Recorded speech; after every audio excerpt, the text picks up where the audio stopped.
Hello viewers, இன்றைக்கி வந்து ஒரு ஹெல்த்தியான தோசை தான் பார்க்க போகிறோம். பச்சைப்பயிறு தோசை. கிட்ஸுக்கு வந்து இது வந்து ரொம்பவே ஹெல்தி அண்ட் ஈவன் பெரியவங்க கூட இதை நல்லாவே சாப்பிட்லாம். ஸோ இது வந்து ஓவர் நைட் வந்து நான் பச்சைப்பயிரை வந்து ஊற வச்சு வச்சுருக்கேன். இதை வந்து நம்ம ஒரு மிக்சர் கிரைண்டரில் மாற்றிடலாம். அதுக்கப்புறம் இஞ்சி, பச்சை மிளகா, ஜீரகம் இது எல்லாமே போட்டு நம்ம வந்து கிரைண்ட் பண்ணி எடுத்துக்கலாம்.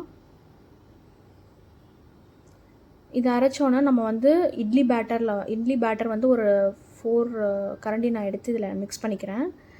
ஸோ இந்த கன்சிஸ்டன்சியில் நம்ம ரெடி பண்ணி வச்சுக்கலாம் மாவை.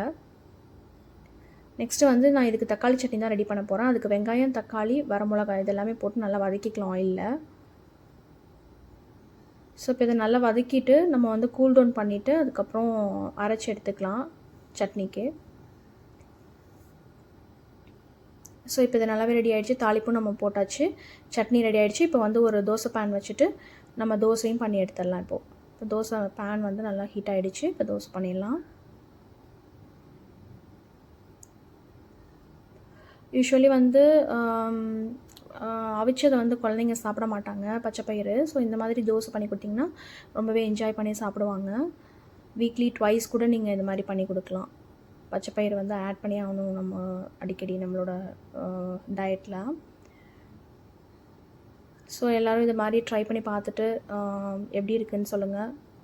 அடிக்கடி இதை வந்து பிரேக்ஃபாஸ்ட்டில் சேர்த்துக்கோங்க. And thank you all.